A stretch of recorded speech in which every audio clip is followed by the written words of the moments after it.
Hello, my fellow nerd knights, and welcome to Classically Trained Nerds. I hope you are all doing very well. So, now we're on to episode 2 of Once in a Windswept Night, which is a visual novel, and something that I am really coming to enjoy. Now, if you don't remember first episode, you can take a look at it. I'll post it somewhere on my side here. And really awesome episode. You should watch it. It's definitely one of the first things we've done for visual novels, so let me know your thoughts on it. Now, what happened in the last episode is we got fucked by a goblin. Not literally, we got screwed in a bad business deal. We were left to die out in the middle of some rainy moors. We found some creepy church. We found 2 nuns, one of which was like the innocent nun, the other one looked all like badass-ish, kind of like, you know, snobby. And then we found this really creepy-ass tree that was whispering, "Help me." And that's about when we ended it. So, let's find out, alright? And once again, you are in the mysterious library. For a few moments, or maybe even longer, your consciousness faded. Lost in a sea of stars, endless, expanding aether. You did not know where your body ended and the air began. What happened?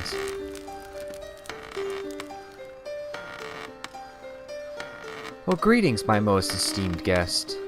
I am really pleased to see you again. She is?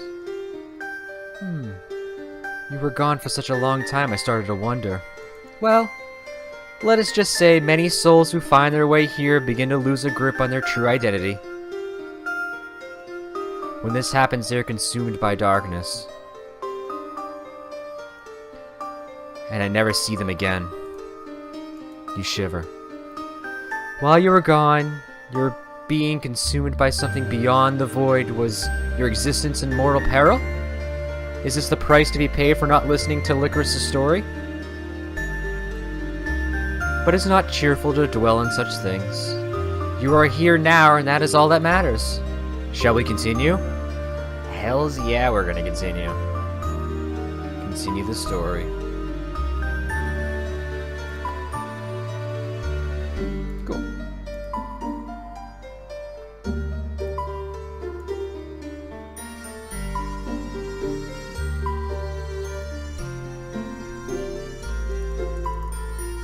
Really mean it this time.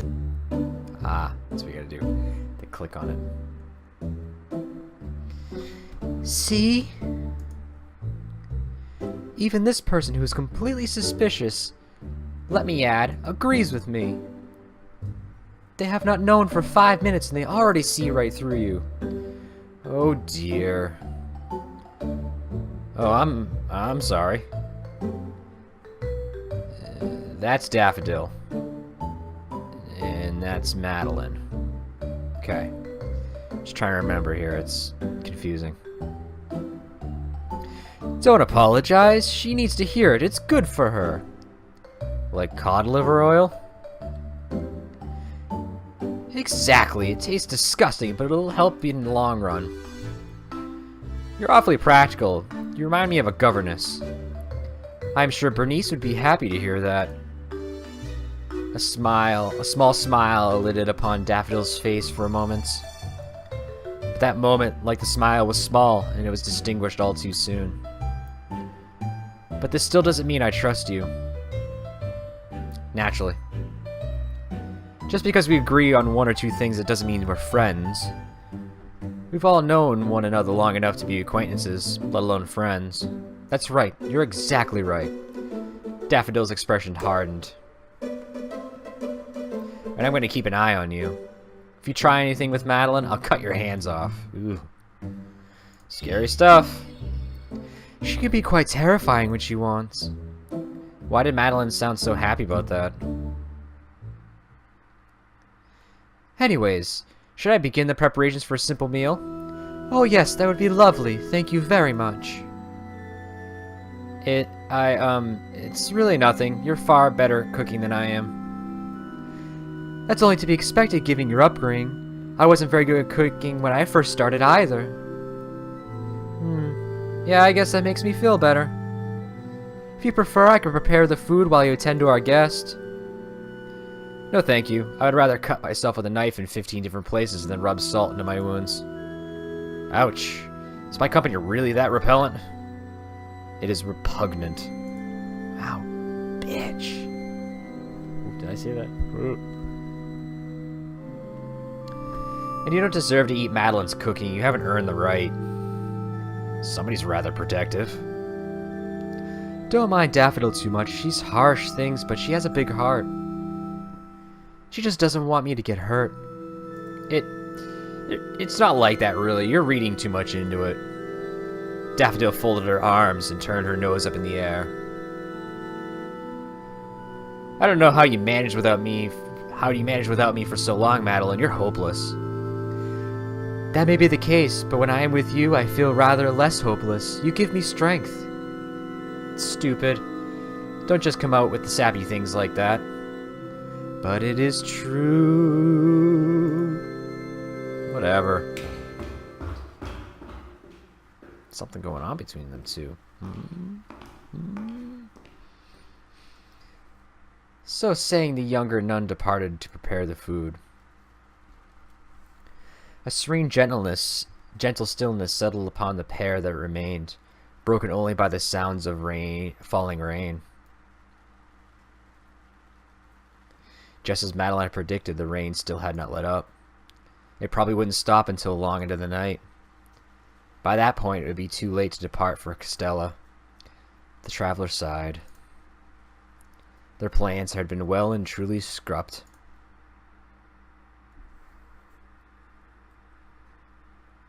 What's up, Daffodil? You want some? The meal Daffodil prepared was a rather simple affair. It was a thick vegetable soup served in an earthenware bowl with a piece of brown bread on the side. The vegetables had been cut awkwardly with an inexperienced hand, and part of the soups were burnt. The bread, meanwhile, was inexpertly made and sunken in the middle like a crater. The outer shell was hard enough to break teeth, while the middle was chewy and curiously textureless. Nevertheless, the traveler was hungry and made short work of Daffodil's less than impressive offerings. The young nun watched as the traveler ate their food, shoveling it into the dark recesses where their mouths should have been, and frowned. What do you think? Is it good? So what do you guys think? We got crap soup that's burnt. We got bread that's apparently hard on the outside and gooey in the middle with no texture. I can't picture that. And I don't know. Do we want to be polite? Or do we want to be blunt to this bitch? I don't know. She was kind of shitty to us earlier, so... Well, I knew that already. You didn't need to seem so blunt about it. You started it. Jeez. I mean, come on. Daffodil glowered, her lips forming the shape of an upside-down V. Can't do it. No, that didn't work. Maybe the traveler reflected. They had been a bit too harsh. Though her food lacked finesse, it was inedible. It was not inedible. The traveler was able to swallow it down without choking, and was grateful for it. If the meal was terrible, it was because Daffodil kept glaring at them. Her piercing stare would sap the flavor from any meal, no matter how delicious. So? Madeline smiled warmly, as was her wont, when the travelers set their empty bowl and plate to one side. It is getting rather late. I believe Daffodil and I will return in soon, but I fear that would be rather lonely for you. Lonely? Indeed, I would not want you sitting in the vestry on your own. I would feel guilty. Just leave them to it, Madeline. You give them a roof over their head and place them to sleep. Isn't that enough? But what about company? Rabbits die if they get too lonely. Ah. The traveler stiffened at this comment, but neither woman noticed. Instead, Daffodil rolled her eyes. She rolled her eyes a lot. It was probably bad for her. Maybe they would fall out of her skull one day. Please, the traveler might be many things, but I'm sure they're not a rabbit. For one thing, rabbits can't talk. Well, I suppose you're right. So our esteemed guest, more like unwanted nuisance. Would you care for some company tonight? If you desire it, I would not mind staying with you. When Madeline asked like that, the traveler found it hard to resist. They really had no choice.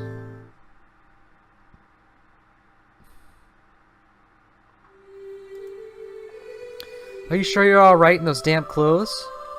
Oh, thanks for your concern, but I will be fine. Madeline did not look convinced, but she let it slide. For that, the traveler was grateful. Even so, the expression on Madeline's face, all of a sudden it looked horribly sad. Had they done something to offend her? I'm not wearing this cloak because I don't trust you. I do. I can't take it off, not for your sake, or Daffodil's, or even my own. I hope you understand. The traveler did not know why, but they did not want to upset Madeline.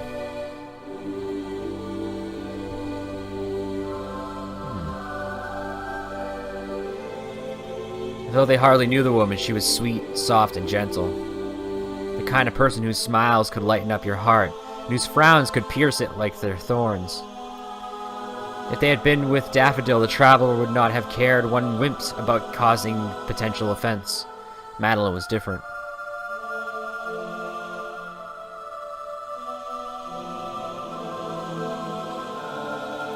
The nun looked surprised, however, at the traveler's comments, and she blinked. Oh, I'm not offended. Please, do not worry on my behalf. But you look so sad I didn't know what else to say. I am sad, but not because of you, not entirely. So is it partially because of me? Well... Something's happening. Madeline directed her gaze upward at the vaulted roof of the church. It was still raining outside. The rainwater tapped against the stained glass windows insistently, asking to be let in. Knowing Madeline, she was the kind of woman who would have opened the worm-eaten wooden doors to welcome the rain. I just think it's sad that you feel the need to hide your face. Not that I'm trying to coerce you into removing your hood. If you do not want to, you do not have to. This is your own prerogative, but... I cannot help but wonder, though, it may seem rude of me. What kind of life you must have led to make you so secretive. Like I said, it's the sunlight, it's bad for my skin. But it's dark right now. The traveler, unbeknownst to Madeline, bit their lower lip. Perhaps they could have removed their hood. They did not know Madeline well, but they did not feel the nun would judge them for their appearance. Yet the traveler could not. They reached upward with tremulous hands, but froze in the act of revealing their face. Being scorned by such a sweet woman would have hurt too much. Anyways, I apologize for making the atmosphere awkward. It was rude of me. We're going to be together for quite some time, and it does not appear that the rain will stop anytime soon, so if you have any questions, feel free to ask. Questions, The traveler glanced about the church at the wooden pews, the cobwebs in the corner, and the withering tree by the altar, and pondered. Ooh, what are we going to ask? So we have, why is there a tree growing in your church? Are you and Daffodil the only nuns here? What is the nature of the relationship with Daffodil? Can you tell me a bedtime story? A story within a story while playing a video game about a story. Curious about the tree. Oh, you wish to know about the tree? Well, yes, it's rather unusual having a tree growing in the middle of a church. A pause. Unless this is a common custom in Daquasini, places of worship, and I'm unfamiliar with it. Oh, not at all. The tree is rather a unique feature. Forgive me, for I forgot how strange it may be to be outsiders. I have lived in this church my entire life, so it all appears quite normal to me. In fact, I believe this church would lose some of its charm if the tree was not there. So this tree has been there for years. Indeed, many, many years, long before I got here. Do you know about how much? Not particularly. I asked Bernadette once, and she told me it was special. What? Really? The traveler did not mean to sound so incredulous, but they could not help themselves. It was hard to imagine a scrubby tree like that, with a withered trunk and dying leaves, of having any potential worth beyond fuel for fire. Yet there was something curious about it, other than its seemingly inexplicable placement. It piqued the traveler's interest like nothing else. Yes, I do not know how its head is special precisely, and neither did Bernadette. But as it is old and has stood in this church for so long, it feels like it would be sinful to cut it down. Even if it gets in the way? Even so, well, I am used to it. Daffodil doesn't like it, but I refuse to let her take an axe to it. She has been hangering me about it for a while. An axe, The traveler's not sure if she liked the mental image. Madeline seemed to agree because she laughed. I love Daffodil a great deal, but I am not sure if I entrusted her with a sharp, lethal blade. She does seem to have quite the temper. In any event, trees are sacred in Karimalism. We cannot cut them down, particularly a tree in a church. Why? It is a story in the book of Morgeline. It states, Would you like me to tell you the whole story? Ugh. Yeah, fuck it, go right ahead. If you truly wish to know. Madeline shifted her hands folded in her lap, and she made herself more comfortable. Alright, we're learning a story. And a story about a story while playing a video game about a story. The story of lost souls.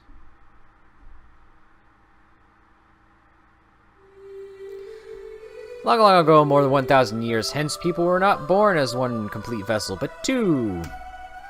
All living creatures were divided into physical body and their spirit. That would be their soul. Living creatures could not see their soul, but everybody knew they existed. The soul made its presence manifest whenever a person felt sad or lonely, to soothe and comfort in times of strife. When people were stressed or unhappy, they could place their burdens upon their soul. As the soul was a separated physical body, the soul would accept these negative emotions, and the physical body would be cleansed. There was, however, a downside to this practice. If the soul accumulated too much negativity, it would become tarnished. Then, when the person died, their soul would be left behind to wander the earth. Their soul could not transcend to the next life because it was too beluggered with all the regret the physical body had left behind. These souls had to realize their lost dreams somehow, but how? Without a corporeal presence in the world, it was not easy. Eventually, these lost souls would be swallowed up by the life energies of the world. With no alternative other than wandering, they became one with the earth and turned into plants. That is how trees and flowers were created. They are the lost souls of those who died, unable to reconcile the regrets, and thus were unable to transcend. Many centuries followed, and all the living creatures nowadays are born with their souls inside their body. When people feel pain or regret, we have no way to purge ourselves of these feelings. Because our souls are intrinsic parts of our body, we have to deal with our pain and regret while we live, lest they consume us from the inside. It is a lesson we all should learn. We cannot run from our problems forever. No matter how difficult life becomes, we have to do our best to tackle the obstacles we face. Then, and only then, can we be at peace with our inner selves and achieve true peace when we die. A good story. Actually, means a lot. You can always really, actually, use that as a real philosophy. So, Madeline ducked her head, perched a torch shyly, and brushed a strand of blonde hair behind her ear. What do you think of the story? Did you like it? Yeah, it was inspiring. I liked it. Oh my, do you really think so? Of course. What would I gain from telling a lie? I'm glad you like it. I too am rather fond of it. It is not a particularly cheerful story, but I think it carries an important message. We can't run away from our problems, right? Indeed, they are useful words of advice whether you believe in souls or not. But Daffodil does not like it. She does not. That was hardly a surprise. What Daffodil didn't like would fill a lexicon. The story would make her feel uncomfortable, and I can imagine why. Life has not been easy for her. But neither has it been easy on me. But I am glad Sister Bernadette told me this tale. It is the single most important gift anybody has given me. Without it, I doubt I would have been able to keep living. It sounds like you've had a hard life. I suppose, but Lady Madeline does not give us hardships if we cannot bear them. Maybe it was a test. What kind of test? I could not tell, if you wish, but I fear the story is even less palatable than the Book of Marilyn. The traveler started, suddenly guilty. After all, they had not confided Madeline about their true nature. Madeline had spoken to them so earnestly, but she did not know a single thing about the traveler. Why then did she seem so willing to offer so much of herself to a relative stranger? It is because she was too nice. She started too easily, and then she got hurt. That was the general impression of the traveler had. But surely it would be rude to turn her offer down. If you wish to tell me, I would not mind. I will listen to anything you have to say. When you say it makes me sound like a sinner at confessions. Oh, I was not trying to imply that. It's fine, I was just teasing. If we cannot laugh in life, what else we have? Laughter is important. If we cannot laugh life,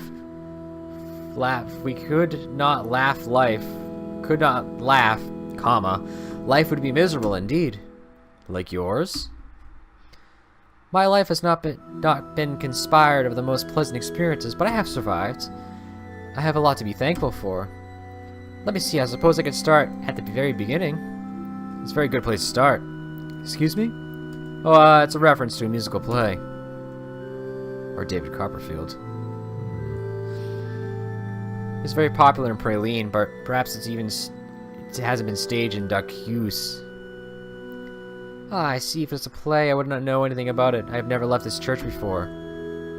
Not once? Not once. But don't you ever want to see what's out there?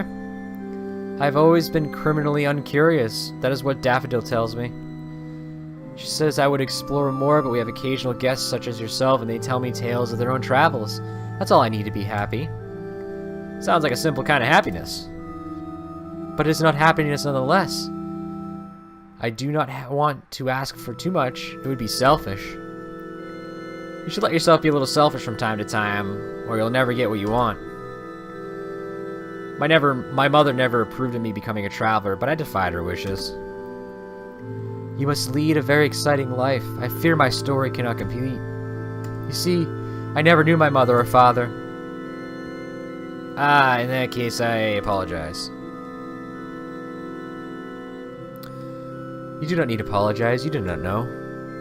In any case, I might not be an orphan. My mother or father may still be alive somewhere in Ducuse, but I will never meet them.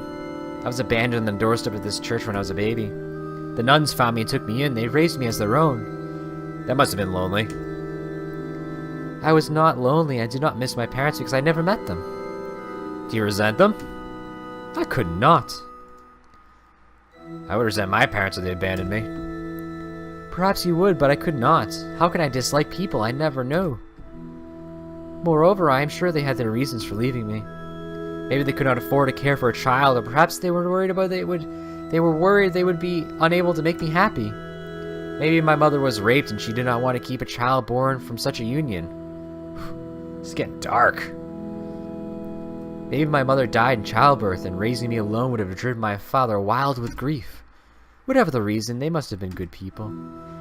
If they had wanted me to die, they could have left me in a ditch.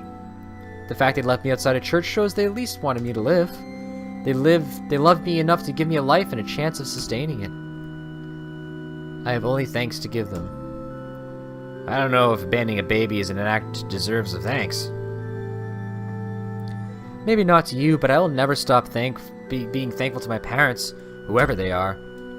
Without them, I would not exist. The traveler shifted uncomfortably. Did Madeline believe everything she said?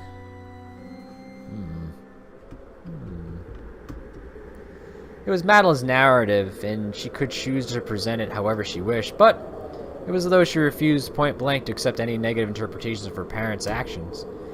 The traveler had argued with their family. They had prompted their decision to leave home as soon as possible. Did that not mean they were childish? If Madeline had been in their situation, the traveler was sure Madeline would have seen the silver lining. She would not have run away because she was not the kind of person. She was too stubborn. Her determination to see the world positively was impressive, but at the same time, slightly unsettling.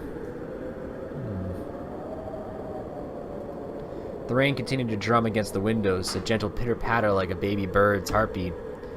The rain silenced the traveler. It was time for them to listen to Madeline's story.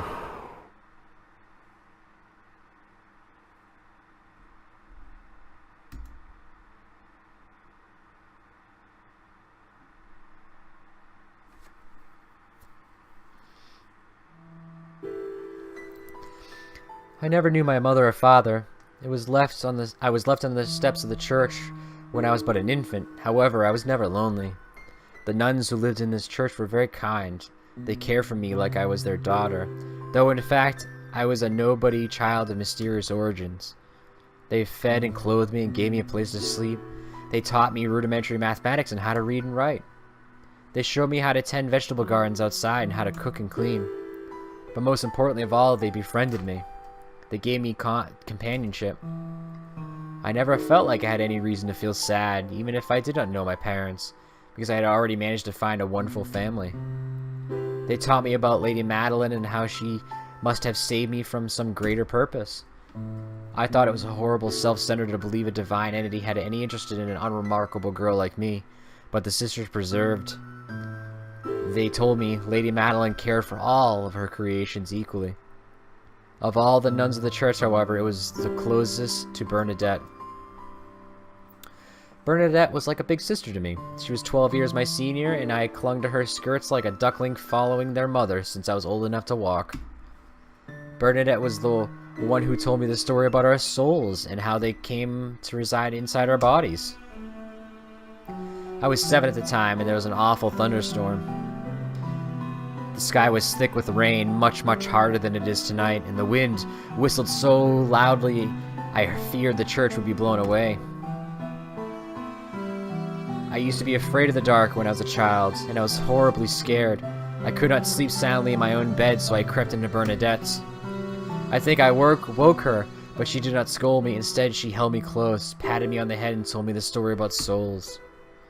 She said that we must face our own problems no matter how scared we are. In retrospect, I do wonder, maybe she told me the story because she was tired and wanted me to go back to my own bed. I would not blame her if this was the truth, because it was very late at night, and she was awfully patient to put up with me, so...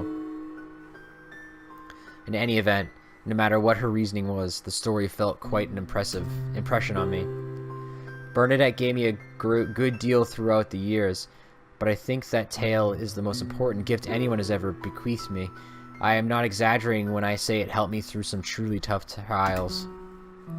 The goddess is never unfair, but, oh, it can be rather tough. At times, I thought I might break, and then I recalled Bernadette's words, and I grit my teeth and try to get on with it. I had to. My life continued like this, unbroken for 14 or 15 years. I grew into a young woman, and I continued to live with the nuns.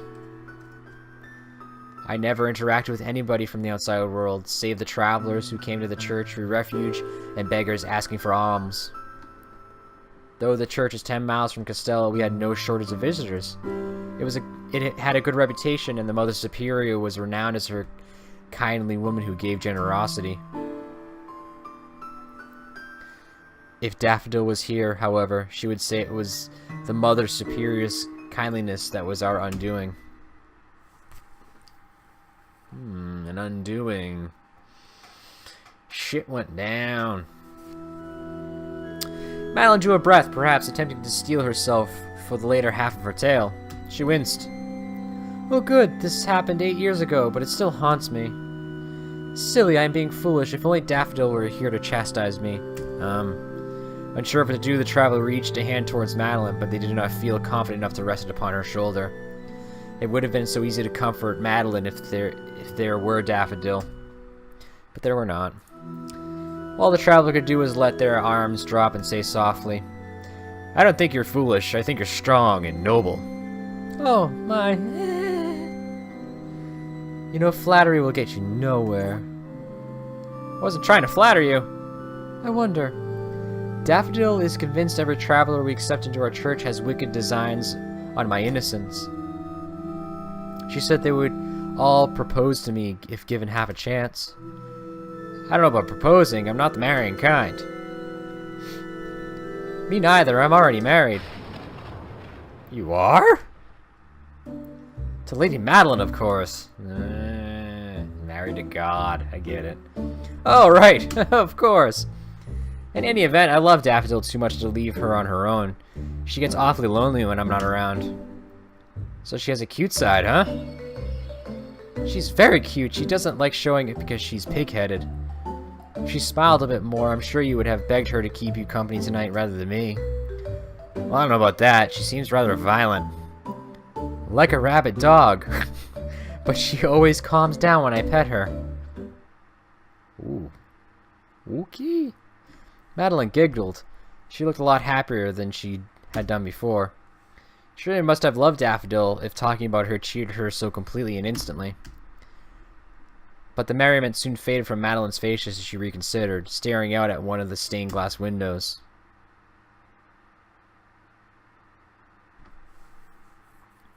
Madeline's story resumed.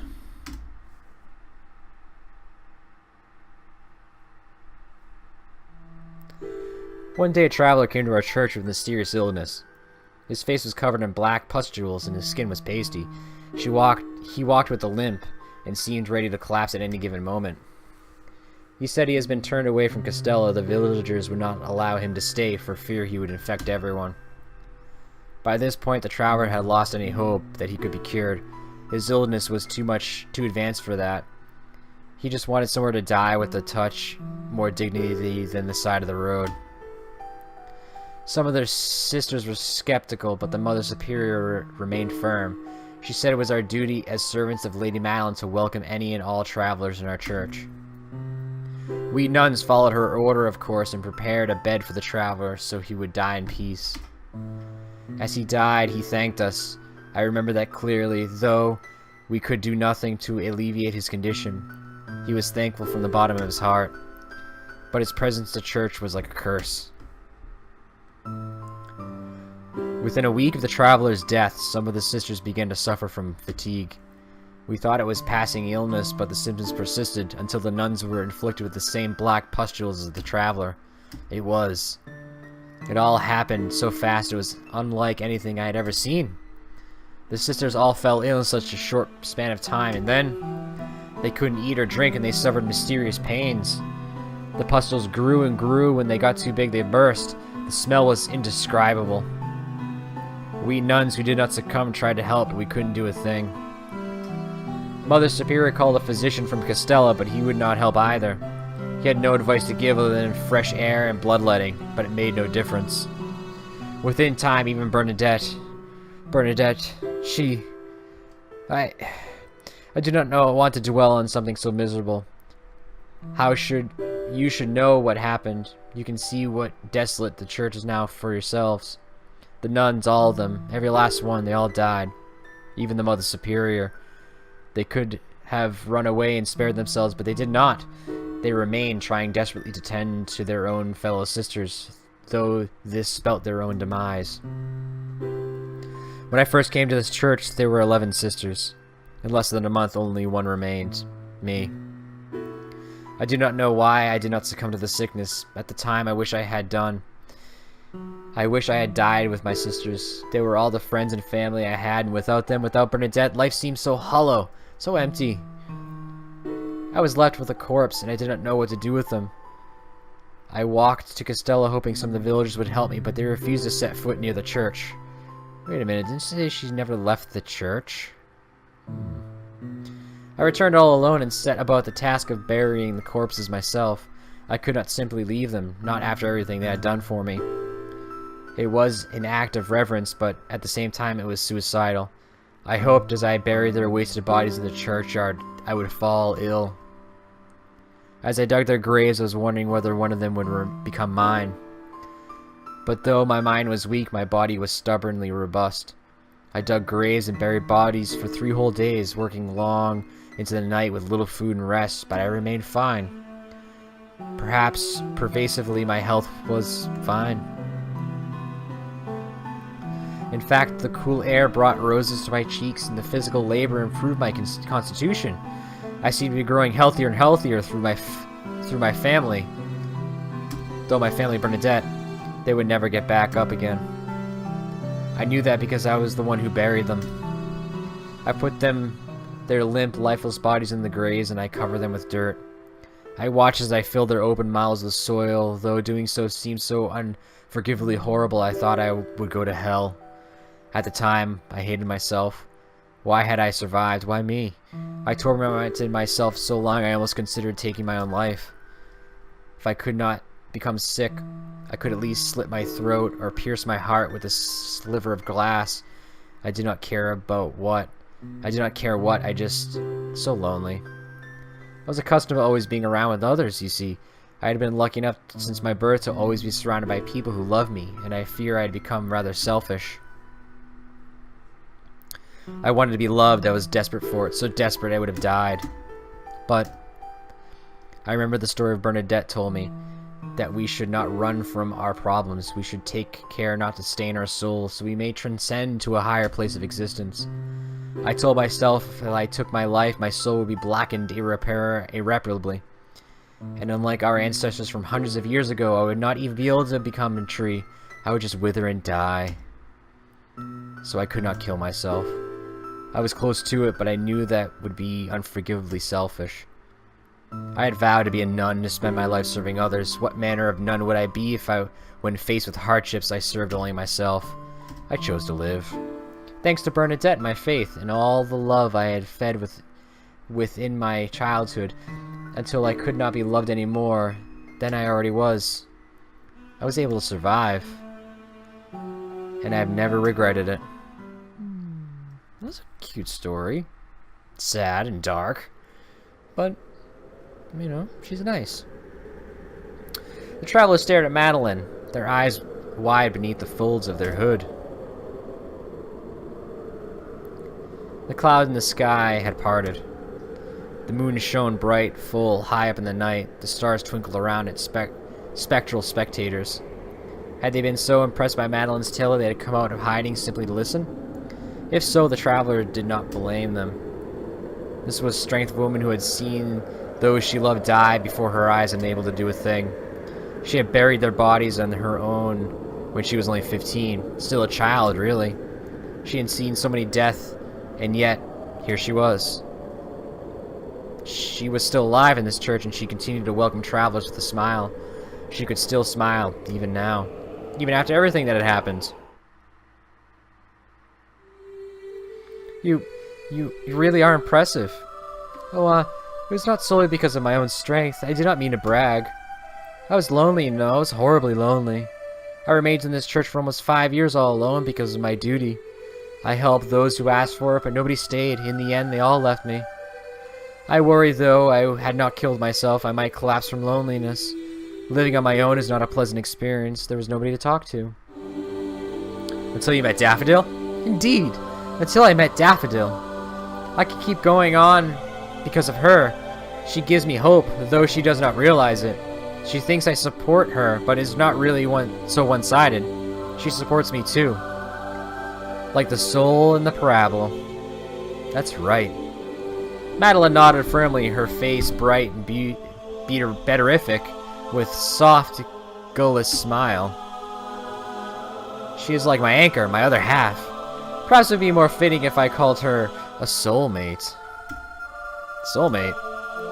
The traveler repeated Madeline's makeshift title. A soft, sweet epitaph filled to the brim with love. How could anybody show scorn for such simple, sweet affection? The night passed without further event. Alright guys, we're going to leave that there. That was about a 20 minutes or so, or half hour of Once in a WindSwept Nights. If you enjoyed it, please like and subscribe. It does help the channel out greatly. You can also follow me on Twitter and Facebook. I'll post the handles below. And as always, I hope you have a good morning, evening, or afternoon, my fellow Nerd Knights, and nerd life.